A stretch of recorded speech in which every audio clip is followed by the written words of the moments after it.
વિદ્યાર્થી મિત્રો, તમે દ્રવ્યનું વર્ગીકરણ જોયું. હવે આપણે બુકની એક વાત કરીએ કે વર્ગીકરણની અંદર બુકમાં રાસાયણિક બંધારણની અંદર વર્ગીકરણમાં બે ભાગ પાડ્યા છે: શુદ્ધ પદાર્થો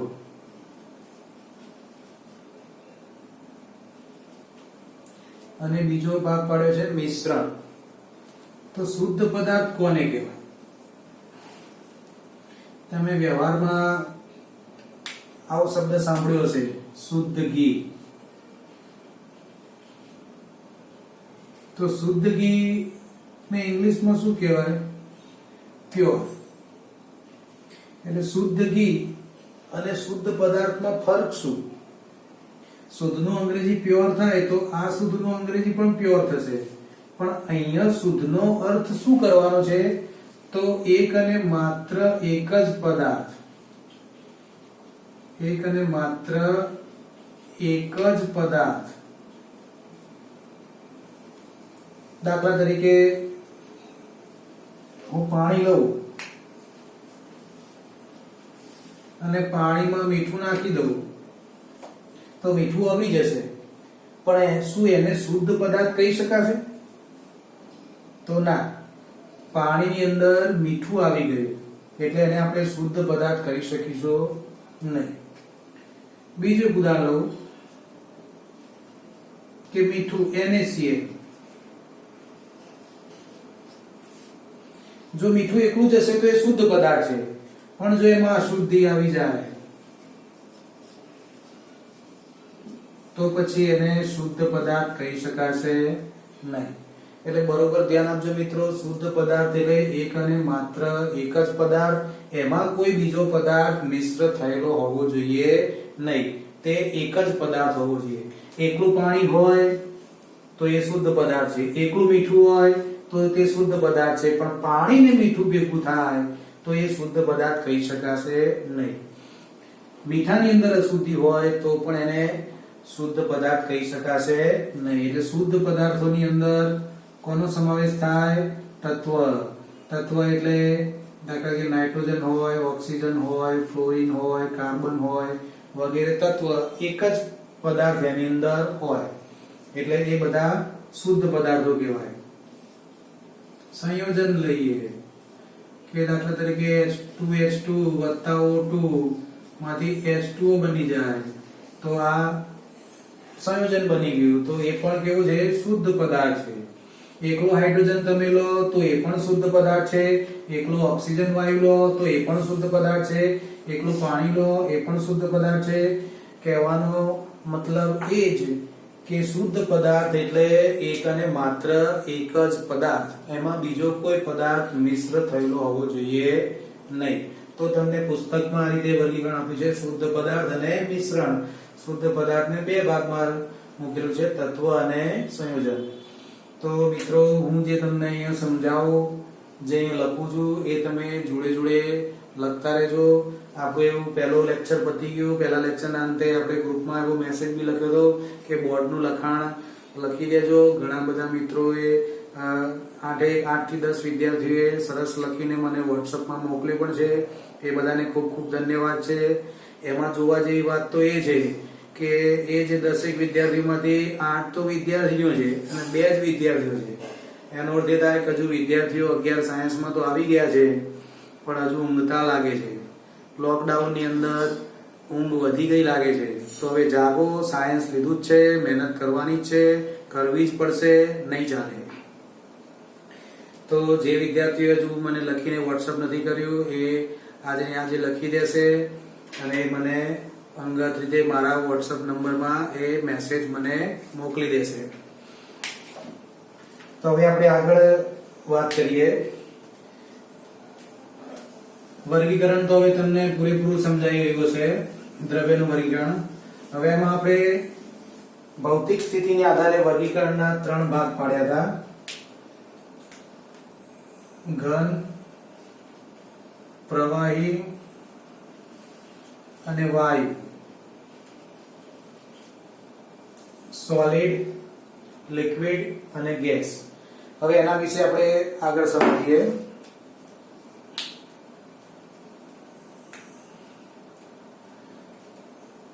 તમારી સામે હું એક ઘન પદાર્થ દોરું છું. એ ઘન પદાર્થની અંદર ઘટક કણો એકબીજાને નજીક નજીક ગોઠવાશે. ફરી બોલું છું, ઘન પદાર્થની અંદર તેમના ઘટક કણો એકબીજાને ખૂબ જ નજીક હોય છે. ઘટક કણો એટલે તો હું અહીંયા તમને ઘટક કણો બોલું છું તો તમને ઘટક કણોનો ખ્યાલ હોવો જોઈએ કે ઘટક કણો એટલે શું, એમાં કોનો કોનો સમાવેશ થાય. તો ઘટક કણો એટલે પરમાણુ પણ આવી જાય, અણુ પણ આવી જાય, આયન પણ આવી જાય, જેની ચર્ચા આપણે આગળ કરવાની જ છે. તમારે આવા બધા શબ્દોથી માહિતગાર થવું પડશે કે ઘટક કણો એટલે પરમાણુ પણ આવી જાય, અણુ પણ આવી જાય, આયન પણ આવી જાય. ઘટક કણોનું અંગ્રેજી લઈ લેવું હોય તો એ અંગ્રેજી થાય સ્પીસીઝ. સ્પીસીઝ. તો જ્યાં સ્પીસીઝ શબ્દ બોલાય તો તમારે સમજી લેવાનું કે કોની વાત છે, ઘટક કણોની વાત છે, એટલે કે અણુ, પરમાણુ, આયનની વાત છે. તો ઘન પદાર્થની અંદર એ ઘટક કણો એકબીજાને ખૂબ જ નજીક નજીક ગોઠવાય છે. હવે હું આ ઘન પદાર્થને ગરમી આપું, ગરમ કરું તો શું થશે? તો આને ગરમી આપીશું તો અંદરના જે કણો બધા ગરમી મેળવશે. ગરમી મેળવશે એટલે ધ્રુજશે, કંપન થશે. એટલે કે એમની વિજ્ઞાનિક ભાષામાં કહેવું હોય તો ગતિ ઉર્જા વધશે. અને ગતિ ઉર્જા વધશે એટલે કે એમની વચ્ચે અથડામણ વધશે. અને અથડામણ વધશે એટલે એકબીજાથી દૂર ખસશે. એટલે કે એમની અંદર, એમની વચ્ચે જે અંતર છે એ અંતર વધે છે.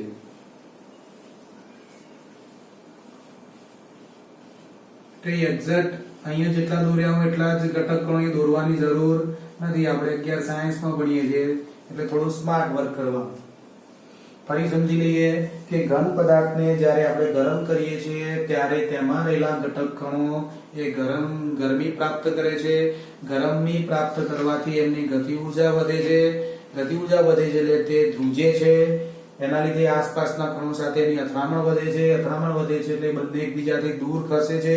એટલે કે એમની વચ્ચે અંતર વધે છે. એટલે પ્રવાહી અંદર ઘટક કણો વચ્ચે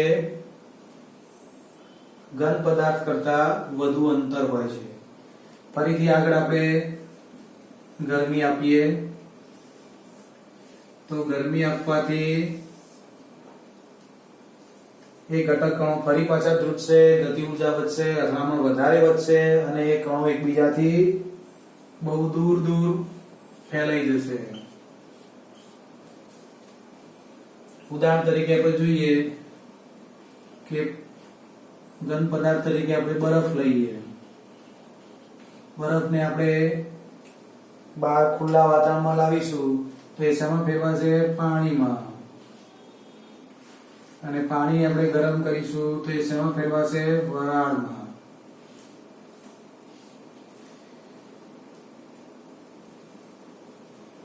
એને આપણે વિજ્ઞાનની ભાષામાં સમજવું હોય તો આપણે શું લખી શકીએ કે ઘન પદાર્થની અંદર રહેલા ઘટક કણો એકબીજાની ખૂબ જ નજીક ગોઠવાયેલા હોય છે. એટલે કે એમની વચ્ચે આંતર આણ્વીય અંતર ખૂબ જ ઓછું હોય છે. ઘન પદાર્થમાં આંતર આણ્વીય અંતર ખૂબ ઓછું હોય છે. એના લીધે ઘન પદાર્થમાં આંતરાણ્વીય અંતર ખૂબ જ ઓછું હોય છે. એના લીધે ઘન પદાર્થમાં ઘટક કણો, આગળનું વાક્ય એમ, ઘટક કણો ખૂબ જ નજીક હોય છે, નજીક નજીક ગોઠવાય છે. એના કારણે ઘન પદાર્થમાં ઘટક કણો વચ્ચે આંતર આણ્વીય આકર્ષણ બળ સૌથી વધુ હોય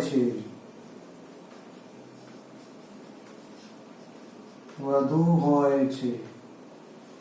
ફરી સમજી લો કે ઘન પદાર્થમાં ઘટક કણો વચ્ચે અંતર ખૂબ જ ઓછું હોય, એટલે કે આંતરાણ્વીય અંતર ખૂબ ઓછું હોય છે. એના કારણે ઘન પદાર્થમાં ઘટક કણો એકબીજાને ખૂબ જ નજીક હોય છે. એના કારણે ઘટક કણો વચ્ચે આંતરાણ્વીય આકર્ષણ બળ સૌથી વધુ હોય છે. પાણીમાં લખવું હોય તો ઘન પદાર્થની સાપેક્ષે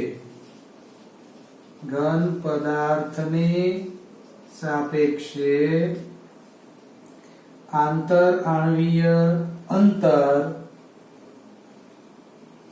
વધુ હોય છે. ફરીથી, ઘન પદાર્થની સાપેક્ષે આંતરાણ્વીય અંતર વધુ હોય છે. એના કારણે પ્રવાહી પદાર્થમાં ઘટક કણો ઘન પદાર્થની સાપેક્ષે દૂર હોય છે. એના કારણે પ્રવાહી પદાર્થમાં ઘન પદાર્થની સાપેક્ષે આંતરાણ્વીય આકર્ષણ બળ ઓછું હોય છે. ઘન પદાર્થની સાપેક્ષે આંતરાણ્વીય આકર્ષણ બળ ઓછું હોય છે. ફરી સમજી લેજો કે પાણીની અંદર ઘન પદાર્થની સાપેક્ષે આંતરાણ્વીય અંતર વધુ હોય છે. પ્રવાહી પદાર્થમાં ઘટક કણો ઘન પદાર્થની સાપેક્ષે દૂર હોય છે. એના લીધે ઘન પદાર્થની સાપેક્ષે આંતરાણ્વીય આકર્ષણ બળ ઓછું હોય છે. હવે વરાળની વાત કરીએ તો વરાળમાં ઘન અને પ્રવાહી પદાર્થની સાપેક્ષે આંતરાણ્વીય અંતર સૌથી વધુ હોય. ઘટક કણો વચ્ચે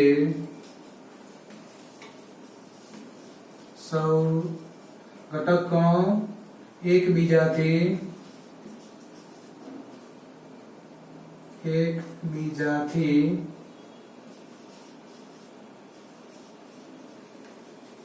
સૌથી દૂર હોય.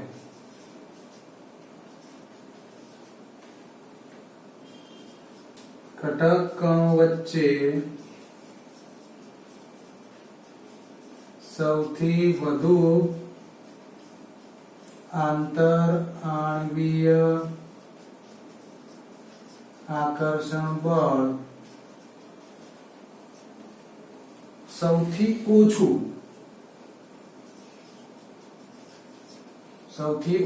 આંતરાણ્વીય આકર્ષણ બળ લાગે. ફરી એક વખત સમજી લેજો કે બરફની અંદર આંતરાણ્વીય અંતર ખૂબ જ ઓછું હોય છે. ઘન પદાર્થમાં આંતરાણ્વીય અંતર ખૂબ ઓછું હોય છે. એના લીધે ઘટક કણો એકબીજાને ખૂબ નજીક ગીચ ગોઠવાયેલા હોય છે. એના લીધે એમની વચ્ચે આંતરાણ્વીય આકર્ષણ બળ સૌથી વધુ હોય છે. પ્રવાહીમાં શું હોય છે કે ઘન પદાર્થની સાપેક્ષે ઘટક કણો વચ્ચે આંતરાણ્વીય અંતર વધારે હોય છે. તેથી કણો એકબીજાથી દૂર રહેલા હોય છે અને તેથી એમની વચ્ચે આંતરાણ્વીય આકર્ષણ બળ ઘન પદાર્થની સાપેક્ષે ઓછું લાગે છે. જ્યારે વાયુની અંદર ઘન અને પ્રવાહી બંને પદાર્થની સાપેક્ષે કણો એકબીજાથી ખૂબ દૂર રહેલા હોય છે, એના લીધે આંતરાણવી અંતર સૌથી વધુ હોય છે અને ઘટક કણો વચ્ચે સૌથી ઓછું આંતરાણવી આકર્ષણ બળ લાગે છે. એના લીધે શું થાય કે વાયુ છે એ બધા રૂમમાં પ્રસરી જાય છે. હવે એના પછી આપણે બીજા કેટલાક મુદ્દા લઈએ કે ઘન પદાર્થ આ જે ગુણધર્મો લીધા એના કારણે ઘન પદાર્થનો આકાર કેવો હોય છે, ઘન પદાર્થ કેવો આકાર ધરાવે છે, પ્રવાહી પદાર્થ કેવો આકાર ધરાવે છે, ઘન પદાર્થનું કદ કેવું રહે છે, પ્રવાહી પદાર્થનું કદ કેવું રહે છે. એકદમ સરળ પ્રશ્નો છે. આ બધું તમે શીખી ગયેલા છો, પણ તમારી 11 સાયન્સની બુકમાં આપ્યું છે એટલે આપણે એના વિશે ફરી એક વખત ચર્ચા કરી લઈએ. ઘન, પ્રવાહી અને વાયુ. તો ઘન પદાર્થને કેવો આકાર હોય છે? તો ઘન પદાર્થને ચોક્કસ આકાર હોય છે. ચોક્કસ આકાર હોવાનું કારણ આપણે આગળ જોઈ ગયા કે એની વચ્ચે ઘટક કણો વચ્ચે આંતરાણવી આકર્ષણ બળ ખૂબ જ વધારે હોય છે, તેથી એ બધા કણો એકબીજાને ગીચોગીચ ગોઠવાય છે અને ઘન પદાર્થ ચોક્કસ આકાર ધારણ કરે છે અને ગમે તે પાત્રમાં મૂકો. જ્યારે પ્રવાહીને શું હોય છે કે એને જે પાત્રમાં મૂકો એ પાત્ર જેવો આકાર ધારણ કરે છે. પાણીને તમે ગ્લાસમાં મૂકો તો ગ્લાસ જેવો આકાર ધારણ કરે, તપેલીમાં મૂકો તો તપેલી જેવો આકાર ધારણ કરે, મોઢામાં ભરો તો મોઢા જેવો આકાર ધારણ કરે, ફુગ્ગામાં ભરો તો ફુગ્ગા જેવો આકાર ધારણ કરે. એટલે કે પ્રવાહીને ચોક્કસ આકાર નથી. જે પાત્રમાં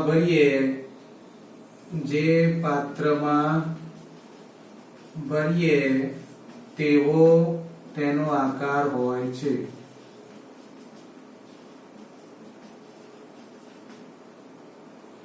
જ્યારે વાયુમાં શું થાય કે વાયુને પણ ચોક્કસ આકાર નથી. વાયુને જે પાત્રમાં ભરો એ પાત્રમાં સમગ્ર રીતે પ્રસરી જાય છે અને પાત્ર જેવો આકાર ધારણ કરે છે. એટલે વાયુને પણ ચોક્કસ આકાર નથી. પાત્ર જેવો આકાર ધારણ કરે.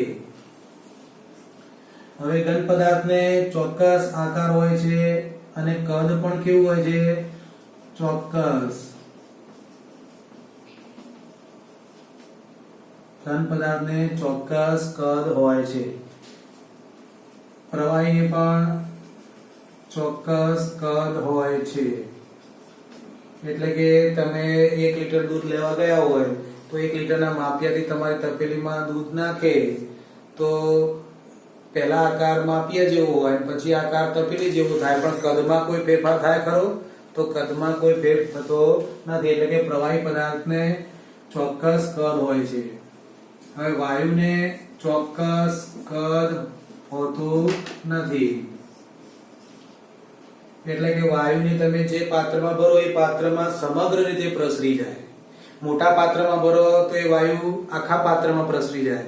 એ વાયુને નાના પાત્રમાં ભરો તો એ વાયુ પાછો નાના પાત્રમાં આવી જાય. જેવડું પાત્ર હોય એટલું કદ એ ધારણ કરે છે. તમે રૂમની અંદર કોઈ જગ્યાએ અગરબત્તી સળગાવી દો તો અગરબત્તીથી ઉત્પન્ન થતો વાયુ એ ખૂણામાં જ ભરાઈ રહેશે? ના, એ આખા રૂમમાં પ્રસરી જશે. ક્યાંક તમે કોઈ જગ્યાએ જઈને લીકેજ કરી કાઢો સાઈડમાં જઈને તો પણ બધાને ખબર પડી જાય કે ક્યાંક તકલીફ થઈ. એનું કારણ વાયુ શું થાય છે? બધી જગ્યાએ પ્રસરી જાય છે, એટલે કે એને ચોક્કસ કદ હોતું નથી. એટલે એના લીધે વાયુ એ પ્રસરણનો ગુણધર્મ ધરાવે છે.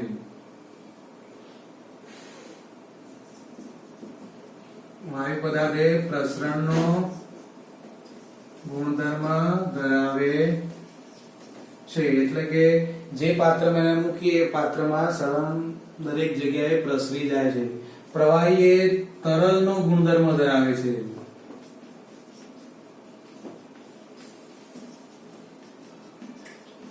અને ઘન પદાર્થ એ તરલ કે પ્રસરણ નો ગુણધર્મ ધરાવતો નથી. હવે ઘન પદાર્થને દબાવીએ તો દબાશે? તો એ દબાતો નથી, એટલે કે અદબનીય છે. ઘન પદાર્થ એ અદબનીય છે. પ્રવાહી પદાર્થ પણ અદબનીય છે. એ તમારે આગળ એનો અભ્યાસ કરવાનો આવશે. પણ વાયુ એ દબનીય છે, એટલે કે એને દબાવીને ઓછી જગ્યામાં ભરી શકાય છે. જેમ કે ટાયરની હવામાં તમે દબાણપૂર્વક હવા ભરી શકો છો. ગેસના બાટલાની અંદર વાયુને દબાણપૂર્વક ભરી શકાય છે. 14.2 કિલો જેટલો ગેસ એ ગેસના સિલિન્ડરની અંદર આવી જાય છે. તો આ ઘન, પ્રવાહી અને વાયુની લાક્ષણિકતાઓ થઈ. ફરી એક વખત રિપીટ કરી દઈએ. આપ સૌ જાણો જ છો, પણ પુસ્તકમાં આપ્યું છે એટલે આપણે એના વિશે માહિતગાર થઈ જઈએ કે ઘનને ચોક્કસ આકાર હોય છે, ચોક્કસ કદ હોય છે, એ તરલ કે પ્રસરણનો ગુણધર્મ ધરાવતો નથી અને અદબનીય છે. જ્યારે પ્રવાહી એને ચોક્કસ આકાર હોતો નથી અને જે પાત્રમાં ભરો એ પાત્ર જેવો જ આકાર ધારણ કરે છે. પ્રવાહીને ચોક્કસ કદ હોય છે, એ તરલનો ગુણધર્મ ધરાવે છે, એને દબાવીએ તો દબાતું નથી, એટલે કે અદબનીય છે. વાયુને ચોક્કસ આકાર હોતો નથી, ચોક્કસ કદ પણ હોતું નથી. જે પાત્રમાં ભરીએ એ પાત્ર જેવો આકાર ધરાવે અને પાત્રનું જેટલું કદ હોય એટલું જ કદ એ ધારણ કરે છે. અને વાયુ એ પ્રસરણનો ગુણધર્મ ધરાવે છે અને વાયુ એ દબનીય છે અને ઓછી જગ્યાએ દબાવીને પણ ભરી શકાય છે. તો ઘન, પ્રવાહી અને વાયુની લાક્ષણિકતાઓ વિશે તમને હવે લગભગ પૂરેપૂરો ખ્યાલ આવી ગયો હશે.